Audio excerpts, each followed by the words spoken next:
हम्म।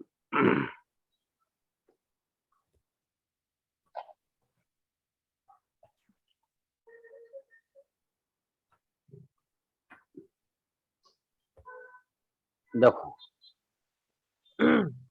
तो अभी तक जो हम लोग पढ़ रहे थे सब क्या, जिस सिस्टम के बारे में पढ़ रहे थे उस सिस्टम का मास फिक्स था। तो उस कंडीशन में जब मास सिस्टम का फिक्स होता है तो हम लोग कितना net resultant force equal to mass into acceleration लिखते हैं। लेकिन अगर सिस्टम का मास वेरी कर रहा हो, जैसे कि रॉकेट की केस में, रॉकेट को जब फायर करते हैं तो नीचे से काफी क्या होता है, लार्ज अमाउंट में गैस इजेक्ट होता है रॉकेट से, है ना। तो यानी कि तुम्हारा क्या हो रहा है, रॉकेट का तुम्हारा मास हो रहा है कंटिन्यूअस डिक्रीज कर रहा है, तो ये वेरिएबल मास सिस्टम है ना। या हो सकता है कि तुम्हारा क्या हो रहा है कि जैसे कि हम लोग एक टेबल पे चेन रखा हुआ है, ठीक है, और इस चेन को हम लोग क्या करें, उठाना स्टार्ट करें, तो इस चेन को जब राइज करेगा तो जो पोर्शन ऊपर राइज कर रहा है उसका मास बढ़ता जा रहा है, इंक्रीज कर रहा है ना। जो टेबल पे पोर्शन लाई कर रहा है वो सिस्टम का पार्ट नहीं है। जो एयर में आ गया, लिफ्ट हो गया, वो यानी कि तुम्हारा एयर में जितना पार्ट लिफ्ट हो गया उसका मास क्या हो रहा है, बढ़ता जा रहा है टाइम के साथ, जैसे जैसे चेन को हम लोग ऊपर की तरफ कर रहे हैं। तो ये भी क्या हो गया, ये भी वेरिएबल मास सिस्टम का प्रॉब्लम हो गया, ठीक है। यानी कि जब किसी सिस्टम का मास या तो बढ़ रहा हो या घट रहा हो, तब उस कंडीशन में हम लोग क्या लिखेंगे, मास इंटू एक्सेलरेशन। देखो एक्सेलरेशन क्या हो गया, rate of change of velocity with respect to time. तो mass into acceleration equal to net external force acting on the system into thrust force, ठीक है ना। तो ये थ्रस्ट फोर्स तुम्हारा क्या हो गया, तो सिस्टम का जिस रेट से मास चेंज हो रहा है इनटू, इनटू क्या हो गया, जो मास उसके साथ आके अटैच या डिटैच हो रहा है उसका ये रिलेटिव वेलोसिटी हो गया। तो यहाँ पे वी आर क्या है, वेयर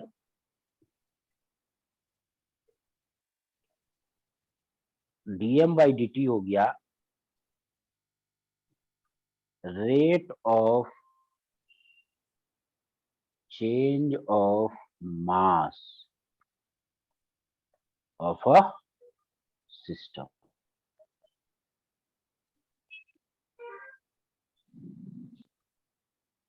ठीक है। और वी आर वेक्टर क्या हो गया, relative velocity of a mass which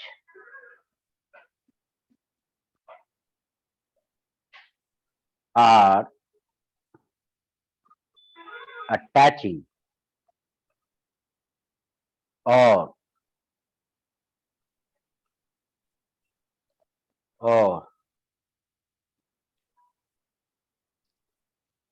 detaching with system, है ना। जो सिस्टम के साथ जो मास अटैच या डिटैच हो रहा है उसका सिस्टम के रिस्पेक्ट में तुम्हारा क्या हो गया, रिलेटिव वेलोसिटी। आओ देखे तो हम लोग क्वेश्चन को प्रोसीड करते हैं इस पे। यहाँ पे क्या बोल रहा है कि a rocket of mass m naught including shell and fuel, मतलब उसका सेल और फ्यूल का टोटल मास कितना है, एम नॉट है initial, is fire vertically at time t equal to zero, t equal to zero पे वर्टिकली अपवर्ड फायर किया जा रहा है। The fuel is consume at a rate of q, q क्या हो गया, जिस रेट से फ्यूल कंज्यूम हो रहा है ये, यानी कि डीएम अपॉन डी टी, यानी कि जिस रेट से मास उसका डिक्रीज कर रहा है, ये रेट उसका कांस्टेंट है q, is and is expelled at a constant speed u relative to the rocket. अब फ्यूल क्या रहा है, कांस्टेंट स्पीड से रॉकेट के रिस्पेक्ट में भी स्पीड से नीचे इजेक्ट हो रहा है। तो drive an expression for the magnitude of velocity of rocket at the time T, तो टाइम टी पे उसका एक्सप्रेशन ड्राइव करना है। देखो, तो हम लोग प्रॉब्लम को प्रोसीड करते हैं। चलो मान लेते हैं कि ये रॉकेट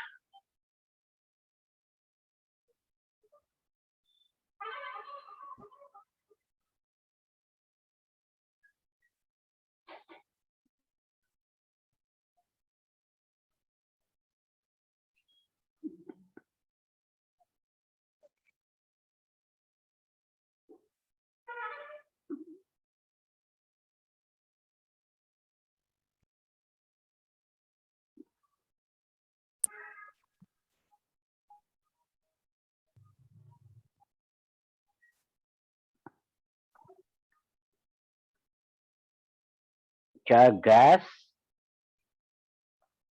इजेक्ट हो रहा है, किस रेट से तुम्हारा गैस इजेक्ट हो रहा है? ये गैस जो इजेक्ट हो रहा है विथ स्पीड यू, किसके रेस्पेक्ट में? With respect to rocket. Upward direction को हम पॉजिटिव मान रहे हैं। कौन सा डायरेक्शन पॉजिटिव माने? बोलो। अपवर्ड, है ना? इस रॉकेट का वेलोसिटी मान लेते हैं एट टाइम टी पे,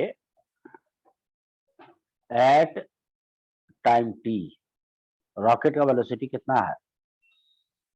अपवर्ड है भी, ग्राउंड के रेस्पेक्ट में। ठीक है, ये किसके रेस्पेक्ट में है?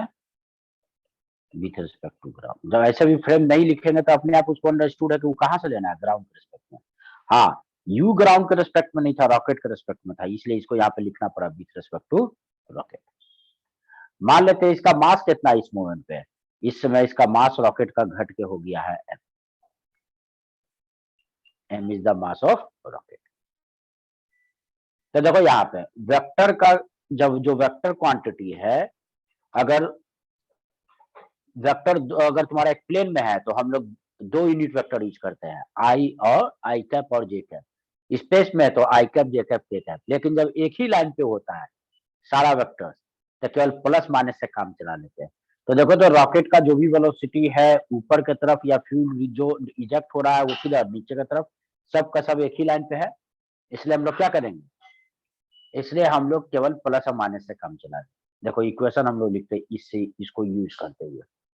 किसी भी इंस्टेंट पे मास कितना है यहाँ पे, ये हम स्मॉल एम नहीं है, कैपिटल एम के जगह पे। रॉकेट का वेलोसिटी भी है, तो हम लोग क्या लिखेंगे, इक्वेशन ऑफ मोशन क्या हो जाएगा रॉकेट के लिए? तो इक्वेशन ऑफ मोशन हो जाएगा m dv by dt, this equal to force. बता तो इस पे क्या क्या फोर्स एक्ट कर रहा है, बोलो क्या फोर्स एक्ट कर रहा हुआ था? रॉकेट का अपना वेट, इसका वेट mg टोटल होगा ना जी, नीचे की तरफ है।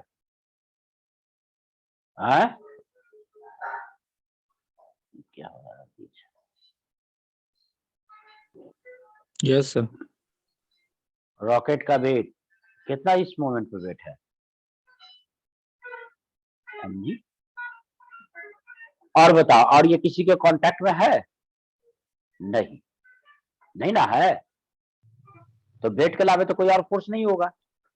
तो इज इक्वल टू हम लोग क्या लिखेंगे, इज इक्वल्स, अब देखो ऊपर वाले एक्सप्रेशन से राइट हैंड साइड में क्या है, उससे एक्सटर्नल फोर्सेज है, तो एक्सटर्नल फोर्स तो केवल अर्थ ही लगा रहा है इस पे, mg डाउनवर्ड। और ये नीचे की तरफ है तो इसको क्या लिखोगे, प्लस mg की माइनस mg? Minus mg।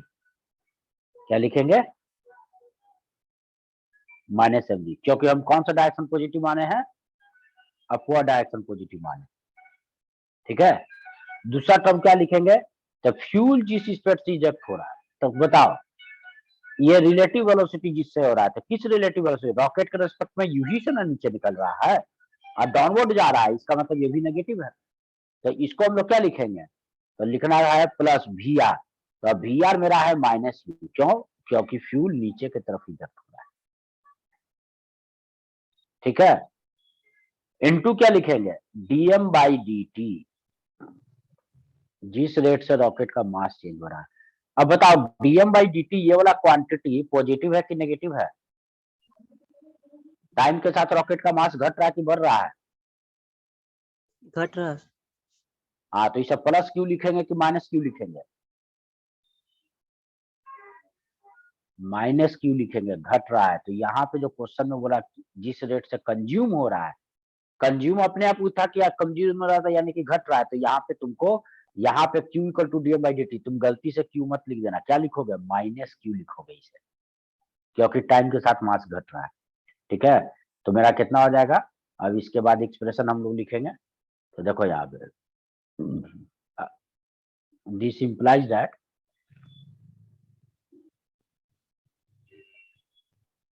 बताओ शुरू में मास मेरा कितना था जी? है बोलो, कैपिटल एम कितना मास दिया है? M m naught. Naught m naught m naught अब क्यू रेट से मास घट रहा है, per second q time q kg per second fuel burn हो रहा है। तो बताओ टी टाइम के बाद मास कितना रह जाएगा? एम नॉट में से सब्ट्रैक्ट कर देंगे कितना, क्यू इंटू टी, यही ना हो जाएगा m after time t, rocket का मास। बोलो होगा? कोई कुछ नहीं बोलता है। आ रहा है समझ में कि नहीं? यस सर, बोलिए ना। अरे बेटा 100 केजी अगर रॉकेट का मास है, उसमें से हर सेकंड अगर 2 केजी मास अगर जल रहा है, तो 10 सेकंड के बाद कितना मास बचेगा? तो 100 माइनस 2 इंटू 10 यही लिखेगा ना, यस 80 केजी। वही चीज ना यहाँ पे हम लिख रहे हैं। इनिशियल मास उसका कितना है? M naught. M not Q rate से मास घट रहा है पर सेकंड, तो Q into T, T time में अब मास इतना ही रह जाएगा। इसको क्या लिखेंगे? Dv by d t. इधर माइनस है ना एम जी। ठीक है, तो इसको भी हम लोग पुट कर देते हैं। एम कितना है? M naught minus q into t, plus plus कितना, minus u into minus q. अब minus u into minus q क्या हो जाएगा? ये तो प्लस क्यू इंटू यू हो जाएगा, यस सर है ना।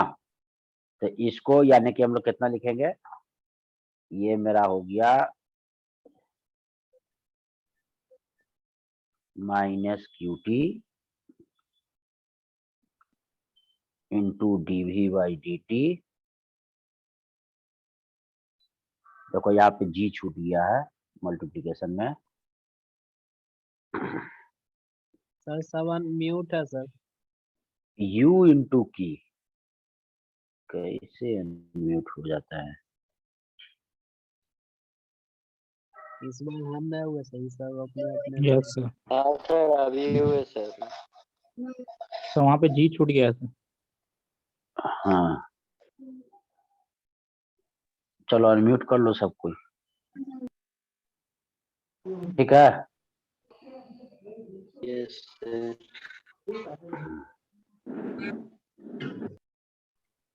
देखो कितना, minus m naught minus q t into g. अब दोनों तरफ ऐसा करते हैं कि m naught into q naught से डिवाइड कर देते हैं। तो ये कितना हो गया? ये हो गया डीवी बाई डी टी। ये कितना हो गया? You into Q divided by M naught minus q T और माइनस ऑफ जी। ये हो जाएगा। अब देखो यहाँ पे हम डीवी को एक तरफ कर ले और बाकी सारे टर्म को एक साइड कर देते हैं। डीवी और उधर हो गया u into Q M naught minus q T दूसरा कंबल ले लो, माइनस क्यू नींद आ जाएगा तो फिर उनको रुकना मत। Into D T. अब देखो इंटीग्रेट कर देते हैं अब दोनों साइड। टी इक्वल टू 0 पे इनिशियली रॉकेट रेस्ट में था ना ग्राउंड पे, उसका वेलोसिटी 0। एट टाइम टी पे उसका मान लेते हैं कि वेलोसिटी कितना हो गया, v हो गया। अब इसको हम इंटीग्रेट कर देते हैं। देखो तो दिस इंप्लाइज दैट कितना हो गया, 1 का इंटीग्रेशन v के रेस्पेक्ट में v हो गया। ये लिमिट पुट कर देते हैं 0 से v। उधर साइड क्या होगा देखो, u इंटू क्यू कॉन्स्टेंट है तो ये इंटीग्रेशन के बाहर, और ये 1/x के फॉर्म में, देखो 1/x के फॉर्म में ये आ गया नीचे में वेरिएबल, जो इसका डिग्री 1 है तो 1/x का इंटीग्रेशन कितना होता था, ln x। ln x। तो हाँ, तो इसका इंटीग्रेशन हो जाएगा ln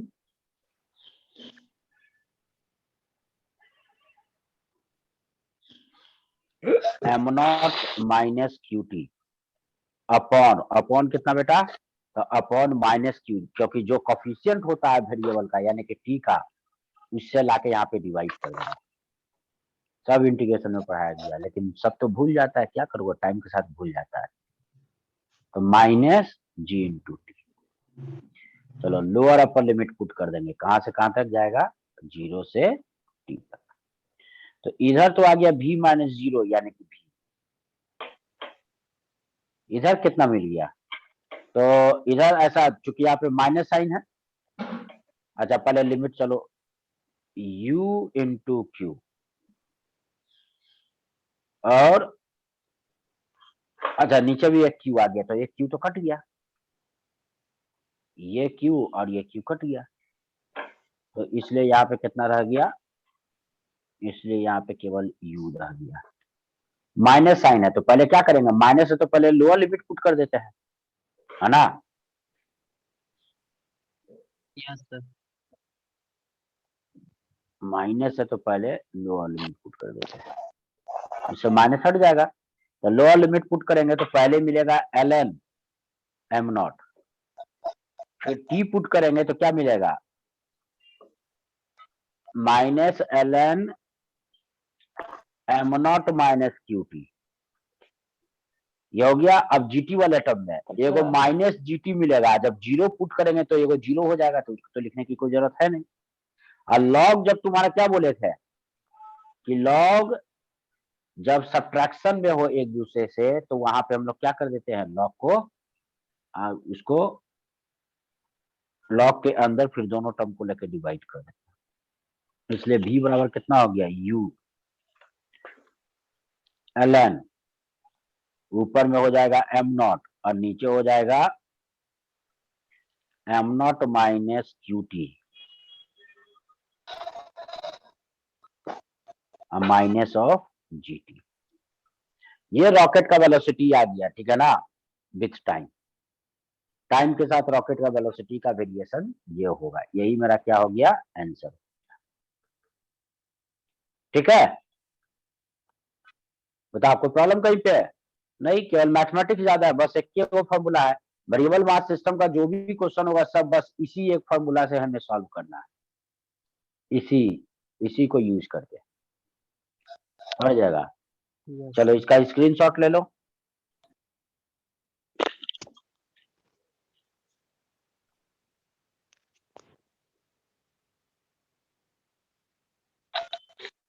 ये लिया स्क्रीनशॉट, यस सर। सर कोई problem, no no sir sir. इसके बाद यहां से यहां तक का स्क्रीनशॉट ले लो। हो गया सर। हो गया, नोट कर लिया सब कोई, यस सर। चलो अगला नेक्स्ट क्वेश्चन देखें। सब में एक ही फॉर्मूला लगेगा वेरिएबल मास सिस्टम का, जहां पे भी हो। देखो अब ये क्या बोल रहा क्वेश्चन है, rail road car, rail road car किसे बोलते हैं, जो रेल पे चलता है ना, तो रेल रोड जो कार हो गया, जैसे ट्रेन भी ये क्या हो गया, रेल रोड कार हो गया। माल ढोने वाला जो तुम्हारा क्या सामान हो गया, रेलगाड़ी, वो भी रेल रोड कार हो गया। तो देखो rail road car of length L and mass m0 when empty is moving freely on a horizontal track while being loaded with a sand from a stationary chute at a rate of dm upon, है ना। बड़े बड़े company में या बड़े जगह जहां जाओगे जहां पे मिनरल सब का एक्सट्रैक्शन चलता है, तो उसमें तुम देखोगे कि वो तुम्हारा क्या होता है, जो मालगाड़ी में किस तरह से लोड होता है। तो देखो ये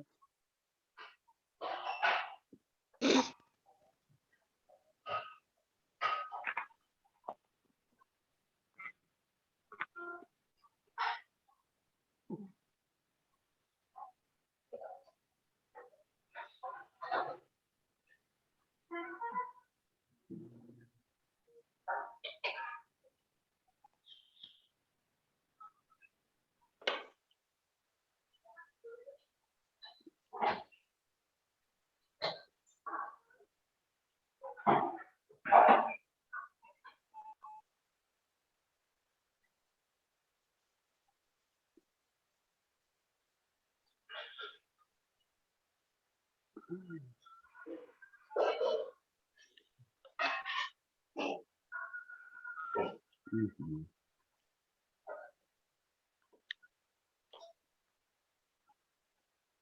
ये रेल रोड कार है जो कि रेल पे चल रहा है। ये रेल है, क्या है ये रेल हो गया। सर स्टेशनरी के बाद क्या लिखा हुआ है? स्टेशनरी सूट, इसका मतलब सर? SHUTE सूट अभी बता रहे हैं क्या होता है। देखो ये लोडिंग करने के लिए, जैसा कि मान लेते हैं सैंड इसमें लोड करना है, इसमें भरना है, तो ऊपर क्या होता है, सैंड का बड़ा सा रिजर्वायर होता है। ये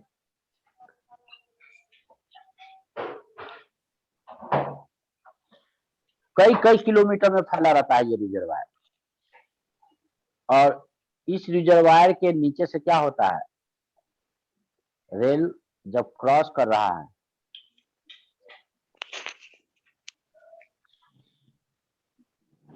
ये रिजर्वायर, इसमें क्या है, इसमें सैंड है।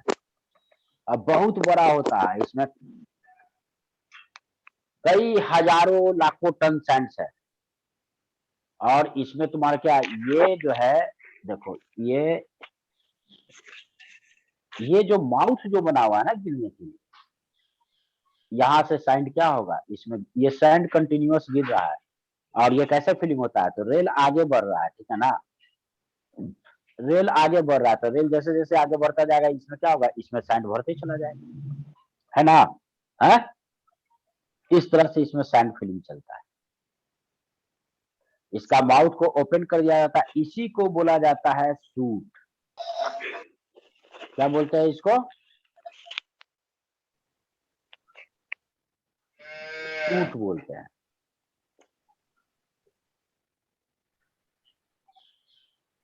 ठीक है, किसी चीज को गाइड करके गिराने के लिए जो तुम्हारा बना होता है, ठीक है, उसी को हम लोग सूट बोलते हैं। या एक तरह से बोल सकते हो, पहले जब तक वो घर में चाहे गाँव में सूप रहता है, ठीक है ना, तो सूप को भी एक तरह से सूट कर सकते हो, उसमें हम लोग पटकते हैं ना, किसी चीज को गिराते हैं उसके थ्रू, यस सर। है ना। तो इससे क्या होगा, इससे सैंड फीलिंग चलेगा। बोलता है knowing that the car was approaching the suit at speed V0। देखो ये कितना स्पीड से इसको यहाँ पे ये अप्रोच किया था, V0 से, V0 से। Determined A the mass of the car and its load after the car has cleared the chute। जब कार इस सूट के नीचे से निकल जाएगा तो ये बोल रहा है कि मास बताओ कि कितना होगा। तो देखो ये प्रोसेस चल रहा है, मान लेते हैं कि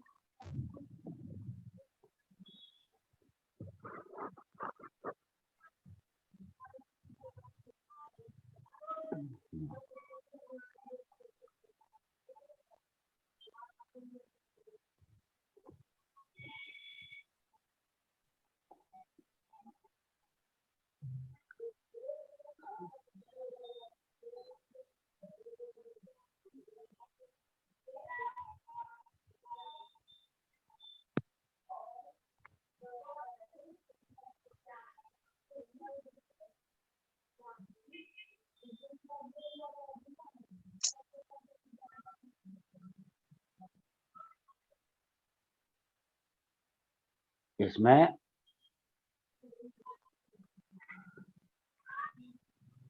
ये सब सैंड यहाँ तक भर गया है।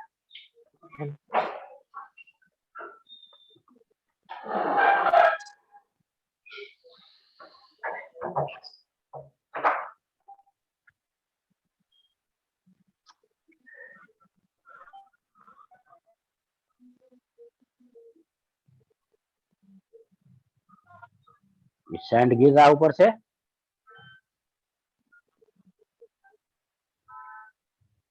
सैंड गिर रहा है ना ऊपर से यस सर। शूट के थ्रू, ये भरता जा रहा है। लेकिन अब इसका स्पीड यहाँ पे आते आते मान लेते हैं बदल गया, कितना हो गया स्पीड, क्योंकि जैसे जैसे इसके अंदर सैंड भरता जा रहा है, भारी होता जा रहा है, इसका स्पीड मान लेते हैं कि अब कितना हो गया है, V0 से घट के V हो गया है। तो बोला जब कंप्लीटली इसमें सैंड भर जाएगा तो फाइनल स्पीड बताना है कि इसका क्या होगा, समझे? तो बोल रहा है मास भी बताना है कि इसका क्या होगा। देखो यहाँ पे तो इक्वेशन हम लोग लिखते हैं। यहाँ पे मेरा क्या हो रहा है, फोर्सेस। देखो सबसे पहले तो कार का आप लोग स्टैंड का किसी समय मास मान लेते हैं कि स्मॉल एम हो गया, ठीक है। तो इसका टोटल वेट किधर एक्ट कर रहा है, इसका जो वेट हो रहा है mg नीचे के तरफ है, normal contact force by the ground ng ऊपर की तरफ है, तो ये तो वर्टिकल डायरेक्शन में है ना। यस इसके सर। अलावा कोई और एक्सटर्नल फोर्स है सिस्टम पे? नहीं, कोई और एक्सटर्नल फोर्स नहीं। देखो ये सब क्या हो रहा है कि सैंड जो है ऑलमोस्ट जीरो वेलोसिटी से गिर रहा है। ये नहीं ना बोला कि इससे शूट से किस स्पीड से गिर रहा है। जब नहीं मेंशन है तो उसको हम लोग क्या मानेंगे कि उसका वेलोसिटी जो है वो ऑलमोस्ट जीरो है। जो सैंड इसमें फॉल कर रहा है, सैंड का वेलोसिटी मेरा क्या है, 0। सैंड का वी जो हो गया, वी इक्वल टू हो गया जीरो, जो नीचे की तरफ फॉल कर रहा है सैंड, लगभग जीरो वेलोसिटी से इसमें गिर रहा है। तो देखो ऊपर वाला इक्वेशन यूज करेंगे। क्या इक्वेशन था, तो देखो तो कार किधर मूव कर रहा है, कार तो मूव कर रहा है राइट साइड, हमको राइट ही इसी डायरेक्शन में इक्वेशन लिखना, हॉरिजॉन्टल डायरेक्शन में। तो ये एक्सटर्नल फोर्स तो सब वर्टिकल डायरेक्शन में, हॉरिजॉन्टल डायरेक्शन में कोई फोर्स है नहीं। तो देखो तो हम लोग क्या लिखेंगे इक्वेशन, इसका हम लोग लिखेंगे किसी भी समय, तो mass m into rate of change of velocity, यही हो गया acceleration, this equal to external force. Horizontal direction में तो कोई एक्सटर्नल फोर्स है ही नहीं, है ना। हम लोग किधर लिख रहे हैं, अलोंग हॉरिजॉन्टल। जो भी एक्सटर्नल फोर्स है सब वर्टिकल डायरेक्शन में, उसका हॉरिजॉन्टल डायरेक्शन में कंपोनेंट क्या हो जाएगा, जीरो, प्लस रिलेटिव वेलोसिटी हम लोग लिखेंगे, है ना। तो अब ये बताओ किस वेलोसिटी से आके, एक मिनट यहाँ पे ये रिलेटिव लिख दिए हैं, सैंड किस वेलोसिटी से गिर रहा है इसमें, जीरो वेलोसिटी से ना गिर रहा है जी, है? हेलो, हाँ सर बोलिए। सैंड तो जीरो वेलोसिटी से गिर रहा है। Yes sir. Yes sir. हाँ जी बोलो, आप अनम्यूट करके देखिए ना सर, म्यूट हो गया। क्या हो गया? हाँ चल ही रहा है क्लास। कौन प्रतीक बोल रहे हो? नहीं, 11th का बेटा पहले ले रहे हैं, तुम लोग को बाद मिलेंगे, 11th के बाद लेंगे, लेकिन आज ही क्लास होगा, सबको बोल दो, ठीक।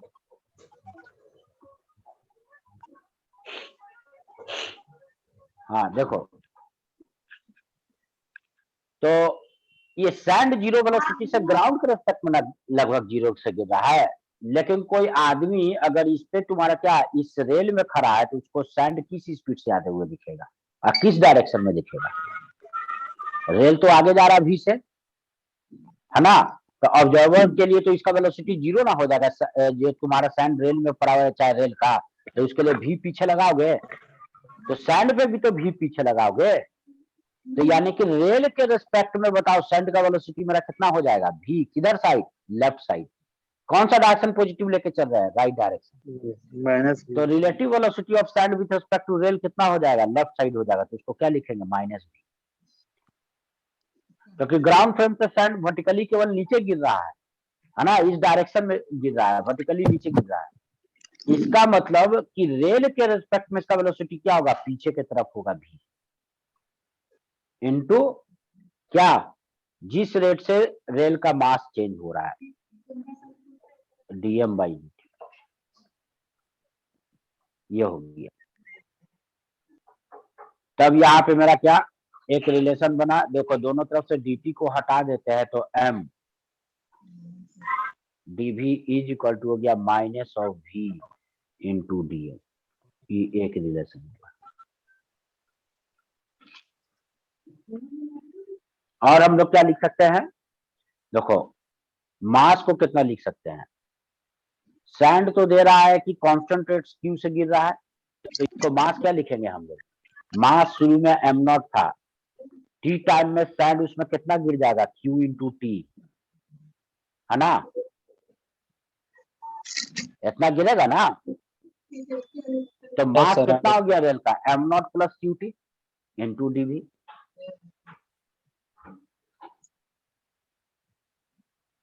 ठीक है,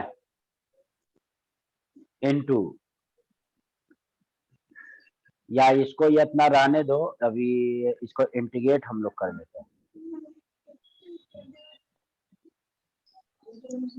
है ना? पहले ऐसा करते हैं, तो बाद में पुट करते हैं।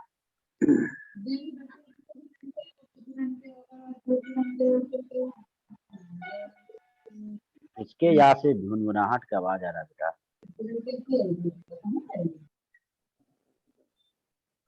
डीवी बाई भी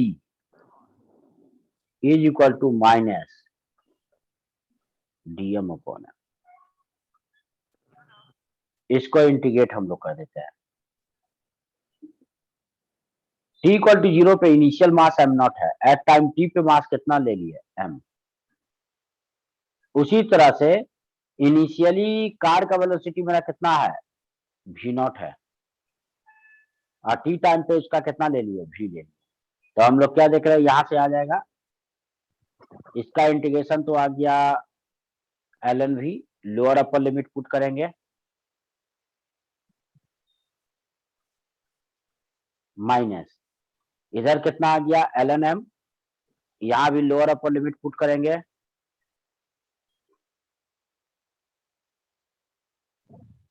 अब देखो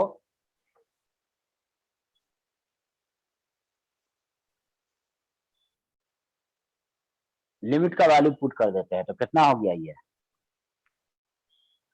एल एन भी माइनस एल एन भी नॉट, और लॉग जब सब्ट्रैक्शन में होता है तो क्या होता है? डिवाइड हो जाता है, तो ये इतना लिख सकते हैं, l n v upon v naught, इधर हो जाएगा minus l n m upon m naught, और लॉग माइनस है, अंदर चला जाएगा, ठीक है ना?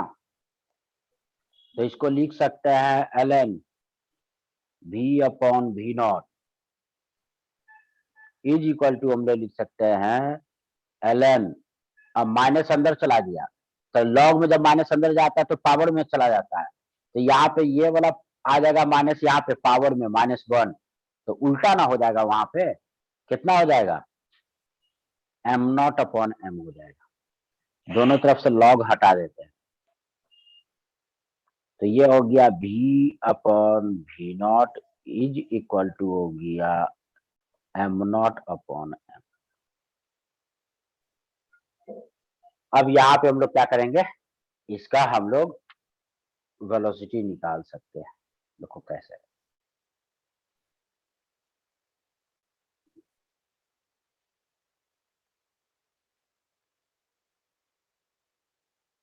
देखो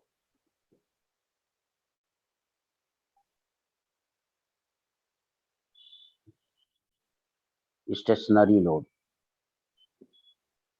मास लिखना है एल के टर्म में, ठीक है? एल के टर्म में इसका लेंथ दिया हुआ है टोटल एल,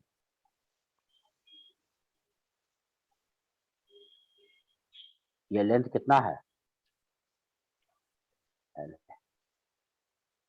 तो यहाँ पे एक रिलेशन पहले हम लोग बना लेते हैं, और इसको बाद में यूज करेंगे।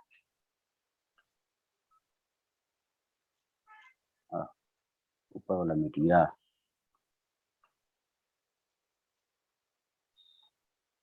देखो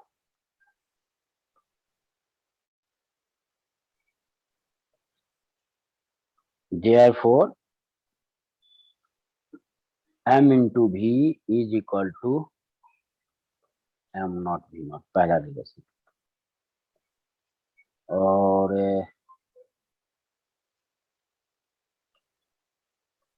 नेक्स्ट पेज देखो, यहाँ पे अगर वेलोसिटी अगर हमको निकालना है फंक्शन ऑफ लेंथ, तो शुरू में देखो ये वाला एक टर्म आया मेरा,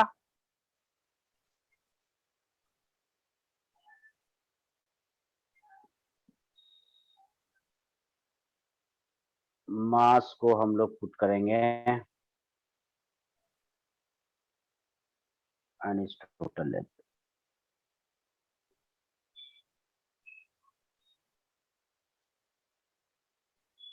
देखो इक्वेशन 1 को यूज करें, फ्रॉम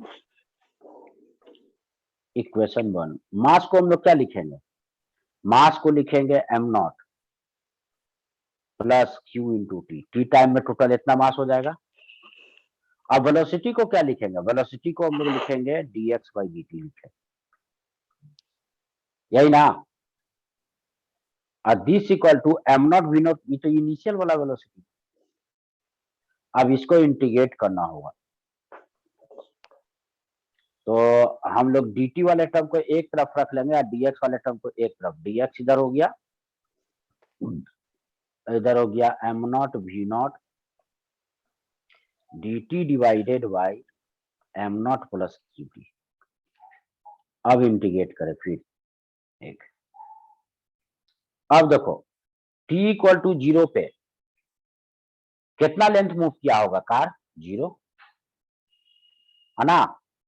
मान लेते हैं कि उसको टोटल टाइम जो लगता है वो कैपिटल टी लगता है, कितना, उसको टोटल लेंथ एल मूव करने में, कार का जितना लेंथ। तो यहां से हम लोग क्या लिखेंगे, दैट इज 1 का इंटीग्रेशन एक्स के रेस्पेक्ट में एक्स, लोअर अपर लिमिट हम लोग पुट करेंगे m0 v0, इसका इंटीग्रेशन कितना हो जाएगा ln m0 plus qt upon, upon कितना आ जाएगा, अपॉन आ जाएगा q, 0 से लेके कैपिटल T तक। तो यहां से मुझे t का वैल्यू निकालना होगा। ये कितना आ गया, यानी कि ये हो गया l माइनस 0, यानी कि l, इधर हो गया m0 v0 divided by q, और ln m0 plus q into capital T. और जब 0 पुट करेंगे तो ln m0 और लॉग सब्ट्रैक्शन में होगा तो आके डिवाइड हो जाएगा। यहां से क्या निकाल लेंगे, यहां से हम लोग टाइम निकाल लेंगे, ठीक है, कि कितना टाइम लगेगा उसे निकालना। क्या था, एक तो मास ऑफ कार निकालना है after the load has clear the shoot and the speed of car at that time, और उस समय कार का स्पीड निकालना है। तो यही टाइम यहां से आ गया मेरा, सेकंड वाला पार्ट यहाँ पे हमको मिल रहा है। पहले कितना, Q into L upon m0 v0, इधर हो गया ln 1 plus qt upon m0। अब दोनों तरफ एंटी लॉग ले लो तो कितना हो जाएगा, एंटी लॉग लेने का मतलब e का पावर चढ़ा रहे हैं, दोनों तरफ कितना e के पावर में रख देंगे, और एंटी लॉग लेने से लॉग वैल्यू हट जाता है, और ये हो गया 1 प्लस qt अपॉन m0। तो यहां से मुझे टाइम मिल गया,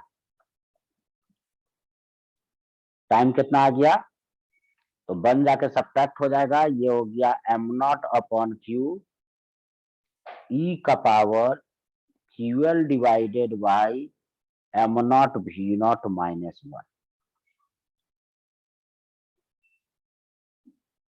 ये आ गया सेकंड पार्ट का आंसर, ठीक है। और फर्स्ट पार्ट का आंसर कितना हो जाएगा, तो देखो अब इक्वेशन 1 को यूज करेंगे हम लोग, फ्रॉम इक्वेशन 1, फ्रॉम इक्वेशन 1 कितना है, ये इसका कैपिटल टी टाइम में, देखो कैपिटल टी टाइम में कितना लिखेंगे हम लोग, इसका मास लिखेंगे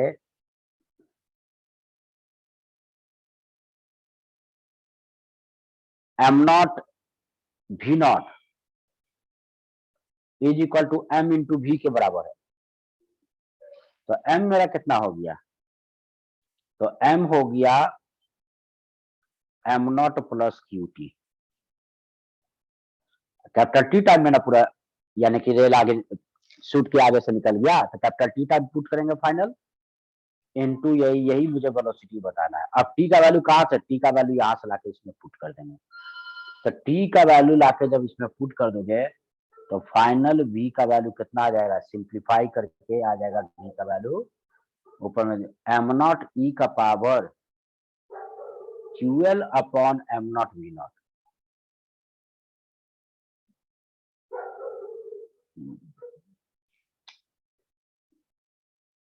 एम नॉट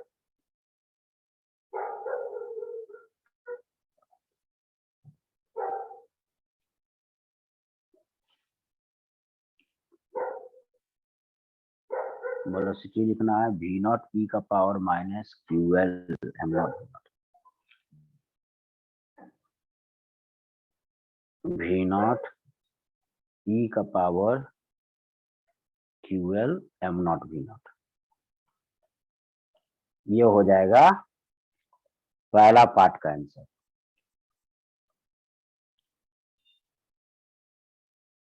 ठीक है, यस अपने आप अनम्यूट हो जाता है जी तुम लोग का। सर नहीं सर, आप म्यूट करते हो ना सर, फिर अनम्यूट उसके बाद अनम्यूट नहीं होता है। क्या हुआ?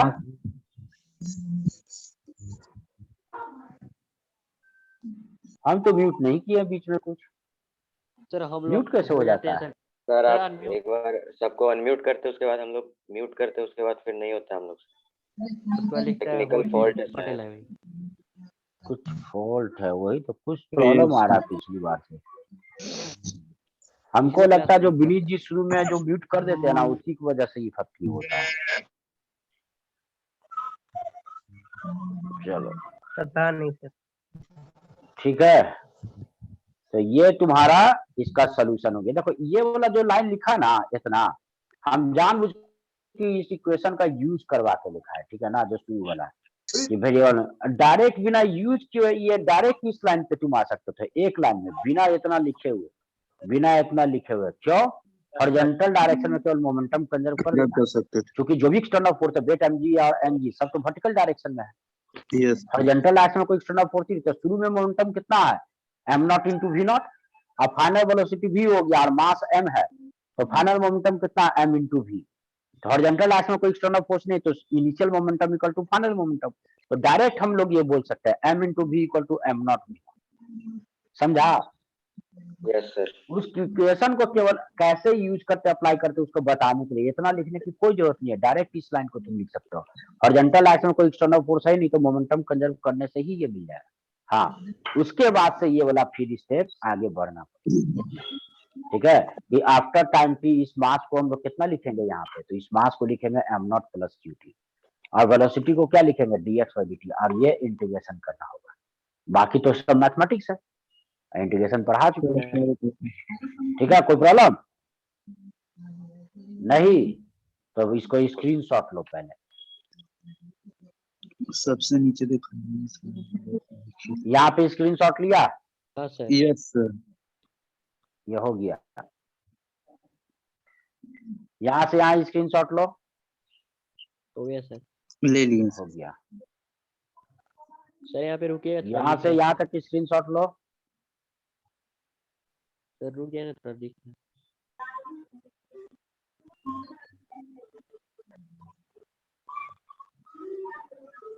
हो गया। हो गया।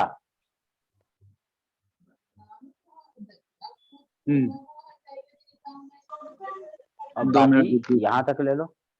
थोड़ा और नीचे कीजिए ना सर, ऊपर कर लेना। कर रहे हैं, लिख रहे हैं। स्क्रीनशॉट ले लिया सब कोई? यस लो जी, लिखो जल्दी। अब लास्ट क्वेश्चन है, सेंटर ऑफ मास हम लोग का टॉपिक कंप्लीट हो जाएगा। सर ये फॉर्मूला आया कैसे? कौन? ये तो वेरिएबल फॉर्मूला मास और बेटा, फॉर्मूला हाँ मोमेंटम कितना लिखते हैं? मोमेंटम लिखते हैं मास इंटू वेलोसिटी लिखते हैं ना? यस हैं? इसको डिफरेंशिएट कर दो तो ये rate of change of momentum with respect to time, यही होता है फोर्स। इधर हो जाएगा dmv डिवाइडेड बाई dt। ठीक है, अब दोनों वेरिएबल है यहाँ पे mv और vv, तो इसलिए दोनों को डिफरेंशिएट करना होगा। तो इधर तो हो गया force, rate of change of momentum with respect to time. इधर क्या लिखोगे, एगो टर्म लिखेगा m और दूसरा क्या लिखेगा dv/dt, प्लस दूसरा टर्म क्या लिखेगा v dm/dt। तो इसलिए यहां से क्या लिखेंगे m dv/dt is equal to f, और ये इधर आके होगा माइनस v dm/dt। लेकिन वहां पे तो तुम बोलोगे कि सर ऊपर में प्लस था, एक्चुअली ये किसका हो गया, ये तो वेलोसिटी हो गया सिस्टम का ना। यस लेकिन वहां पे हम लोग इसी चीज को उस पार्टिकल सिस्टम का ना लिख के उस जो पार्टिकल उसके साथ अटैच और डिटैच हो रहा उसका वेलोसिटी लिखे। तो इसलिए क्या हो जाएगा, हम लोग रिलेटिव वेलोसिटी तो जानते हैं एक दूसरे के अपोजिट होता है, तो हम सिस्टम का वेलोसिटी ना लिख के हम लोग उस पार्टिकल का लिख दे जो सिस्टम के साथ आके अटैच हो रहा है। तो ये वाला क्या आ जाएगा, दिस इज प्लस उसके जगह पे वी लिख देंगे dm/dt। ये सिस्टम के वेलोसिटी के जगह पे उस पार्टिकल का वेलोसिटी लिख दिए जो सिस्टम के साथ आके अटैच या डिटैच हो रहा है। ठीक है, इसलिए v से वो रिप्लेस हो गया माइनस वी आर, क्या माइनस माइनस प्लस। समझ गया? सर हल्का नीचे कीजिए ना, बस। लिख लिया?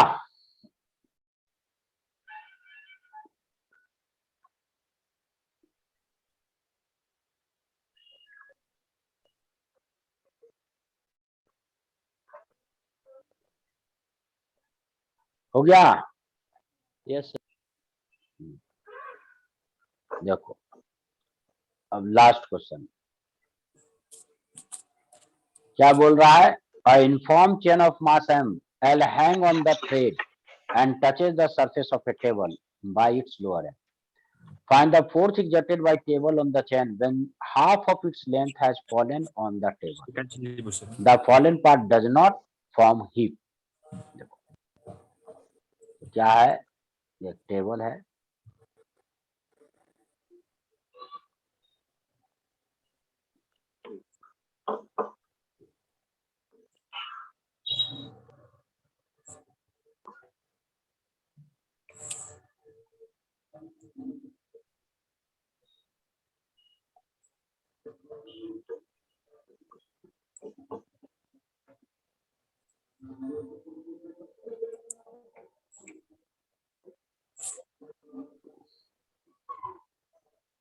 एक चेन जो है वो हैंग कर रहा है।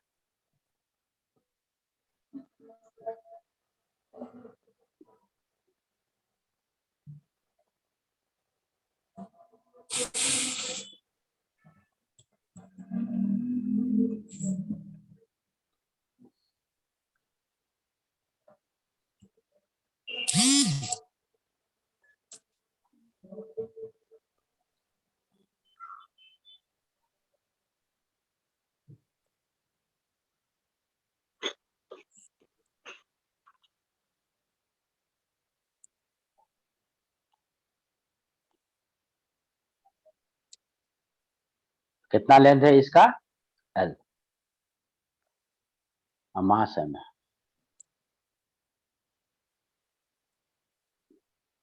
अब इस चेन को जो धागा से ऊपर से बंधा हुआ था, धागा टूट गया, ब्रेक कर गया या छोड़ दिया, जो भी हो, चैन गिरना स्टार्ट हो गया।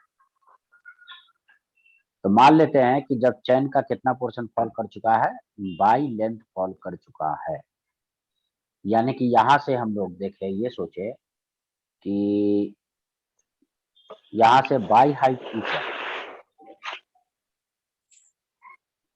कितना हाइट ऊपर, बाई हाइट ऊपर एक छोटा सा चैन का एलिमेंट देखें जिसका कि थिकनेस कितना है, dy। ठीक है, बताओ तो बाई लेंथ जब फॉल कर गया तो ऊपर बाकी रेस्ट कितना लेंथ बच गया, L माइनस बाई, यही बचेगा ना। बोलता कुछ नहीं है।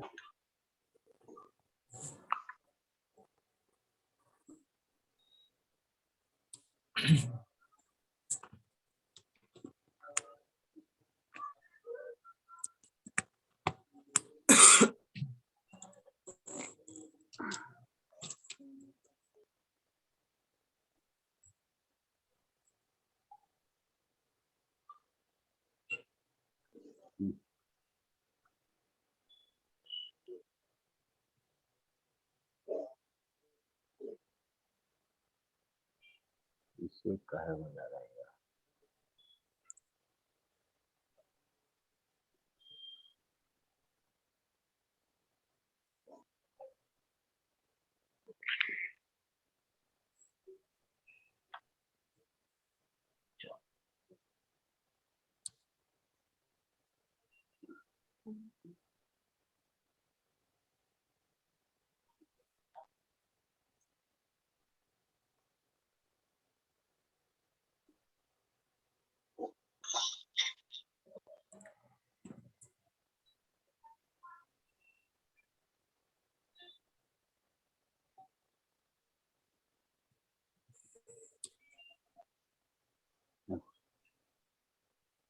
तो ये कितना बचा, ये बचा L माइनस बाई।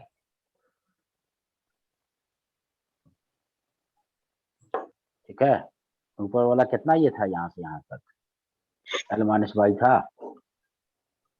इसका मतलब बाई लेंथ इस पे फॉल कर चुका है। तो कौन सा एलिमेंट यहाँ पे इससे कोलाइड कर रहा है? यहाँ पे जो एलिमेंट कोलाइड कर रहा है जो dy,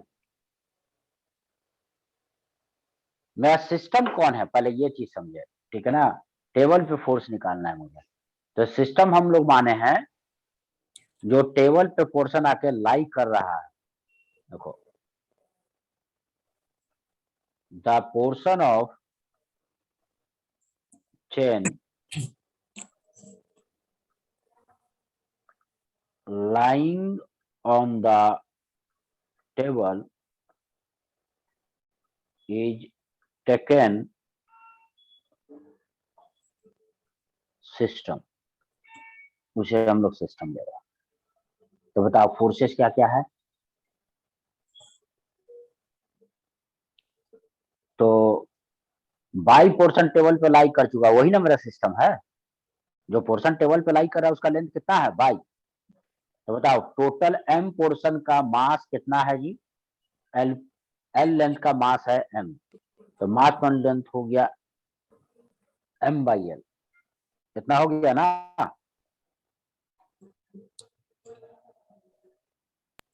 yes sir. Yes sir.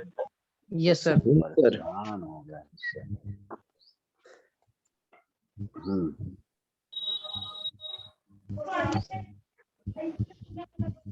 देखो तो बाई पोर्शन का मास कितना, m by L into by into g, ये इसका मास हुआ। और ये नीचे क्यों नहीं गिरा, तो टेबल इस पे ऊपर नॉर्मल कांटेक्ट फोर्स लगा रहा होगा। ये n क्या है, this is the force n exerted by table on chain, जो टेबल चेन पे लगा रहा है। ठीक है, तो हम लोग कौन सा डायरेक्शन को पॉजिटिव मान ले, ऊपर वाले को नीचे वाले को, बोलो किसको मान ले? ऊपर वाले को। ऊपर डायरेक्शन। चलो ऊपर को पॉजिटिव मान ली। तो इक्वेशन लिखेंगे क्या, m into dv by dt, यही ना। तो चेन का मास कितना है सिस्टम का, तो सिस्टम का मास अभी ना लिखा है m upon l into by, ये हो गया ना है। Yes sir. और dv बाई dt मेरा कितना है, ये जीरो। क्यों? क्योंकि ये मेरा सिस्टम जो चेन रेस्ट में है वही सिस्टम है। ठीक है ना, इन रेस्ट जो टेबल पे, तो जो रेस्ट में है तो उसका तो वेलोसिटी एक्सेलरेशन सब कुछ जीरो होगा कि नहीं होगा? Yes sir. तो इसलिए m dv बाई dt तो जीरो हो गया लेफ्ट हैंड साइड में। और राइट हैंड साइड में क्या क्या क्या इस पे एक्सटर्नल फोर्स है, एक है n upward minus mg by l into by downward, ये एक्सटर्नल फोर्स हो गया, प्लस किस रिलेटिव वेलोसिटी से बताओ, जो dy पोर्शन ही ना आके इसको हिट करने वाला है, ये dy वाला पोर्शन है, यही dy वाला पोर्शन आके इसको हिट करने वाला है यहाँ पे। तो बताओ किस वेलोसिटी से आ रहा है। तो कोई बॉडी अगर फ्री फॉल गिर रहा है, बाई हाइट से गिरेगा, तो इसका स्पीड कितना होगा, रूट अंडर 2g। और ये किधर है, अपवर्ड की डाउनवर्ड? डाउनवर्ड, तो नेगेटिव लिखेंगे ना, कितना, minus root under 2g by plus plus कितना बेटा, सॉरी प्लस लिख दिया, into dm by d t ना, dm by तो dt डी, बताओ एम मेरा कितना किसी टाइम पे, तो अभी ना लिखे थे m, m into by by l, ये ना मास है सिस्टम का, जो यहाँ पे लिखा है सिस्टम का मास, और जी Yes, sir. मल्टीप्लाई करके वेट में कन्वर्ट किए थे। चलो तो लेफ्ट हैंड साइड में तो हो गया 0, ये हो गया n minus m g by L into by, ठीक है, और minus root under 2g by, उसको डिफरेंशिएट करेंगे तो m बाई एल कॉन्स्टेंट है, ये बाहर हो गया, तो dy बाई डी टी,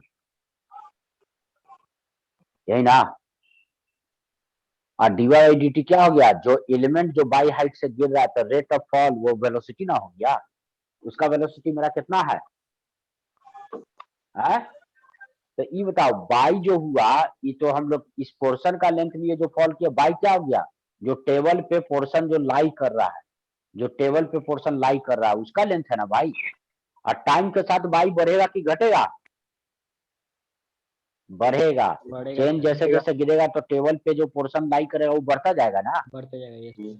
हाँ तो डी बाई डी टी क्या लिखोगे, पॉजिटिव, और इसका वैल्यू कितना है, this is equal to root under 2g/, है ना, जिस रेट से चेन आके हिट कर रहा है, तो इसका मतलब ये कितना हो गया, 0 n minus m g by L into by minus of root under 2g/l by l, और ये तुम्हारा हो गया रूट अंडर 2g/, तो ये दोनों स्क्वायर रूट तो हट गया, तो देयरफॉर n कितना आ गया, n इक्वल टू आ गया, देखो पहला वाला टर्म है m g by upon l, और दूसरा वाला टर्म कितना हो गया, 2mg बाई अपॉन एल, है ना, यानी कि कितना हो गया ये, तो नॉर्मल कॉन्टैक्ट जो हो गया, देखो ये वाला पोर्शन क्या है, ये पोर्शन क्या है, ये बेट था, यही ना है जी, ये बेट था किसका, bet of chain, bet of chain lying on table, table पे जो चेन का लेंथ लाई कर रहा है ना, तो उसका क्या देख रहे हैं, उसका वेट जितना टेबल पे है जिस मोमेंट पे, उसका 3 टाइम्स फोर्स टेबल पे लग रहा है या टेबल चेन पे लगा रहा है, ये कह सकते हो, कितना टाइम्स, 3 टाइम्स, कितना आ गया 3mg बाई अपॉन एल, है ना, यानी कि टेबल पे कितना फोर्स चेन एग्जर्ट कर रहा है, जितना उसका वेट उसका 3 टाइम्स, इसमें से mg बाई उसका अपना वेट और प्लस उसका ट्वाइस फोर्स कौन लगा रहा है, जो छोटा सा एलिमेंट जो डीएल है, डी वाई, ये जो आके हिट कर रहा है, इसका वेलोसिटी चेंज करने के लिए, इसका वेलोसिटी मेरा v से जैसा ही कोलाइड करेगा 0 हो जाएगा, तो फाइनाइट मोमेंटम चेंज करने के लिए लार्ज फोर्स चाहिए, तो जितना पेन का वेट है उसका डबल वेट और चाहिए उसका मोमेंटम चेंज करने के लिए, इसलिए टेबल पे जितना पोर्शन लाई कर रहा है ना, उसका 3 टाइम्स टेबल पे फोर्स लग रहा है, इसमें से जो टेबल पे जितना पोर्शन लाई कर रहा है उन तो फोर्स लगा ही रहा है, उसका दुगना फोर्स ये छोटा सा एलिमेंट लगा रहा है जो आके इसको हिट करने वाला है, आया समझ में, है? तो क्वेश्चन में क्या बोल रहा था कि बताओ कि जब चेन का आधा पोर्शन गिर जाएगा तो टेबल पे कितना फोर्स हो जाएगा, तो बाई का वैल्यू कितना ले लेंगे आधा के लिए, L/2 न लेगा, यस सर, तो लिखोगे फॉर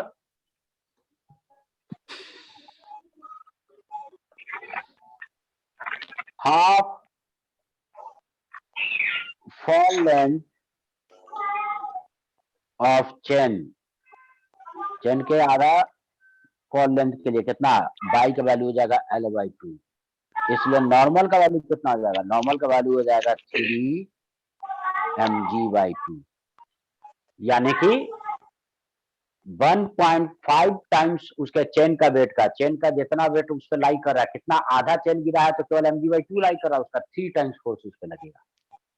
तो जितना चेन टेबल पे आके गिरा होगा उसका 3 टाइम्स हमेशा वो टेबल पे फोर्स लगता है, समझा? क्योंकि जो पोर्शन ऊपर से v स्पीड से आ रहा है उसका वो उससे डबल फोर्स लगा देता है। आया समझ में? बोलो। Yes sir. Yes sir. Yes sir. ठीक, तो इसको नोट करो, स्क्रीनशॉट लो जल्दी। हो गया यहाँ तक?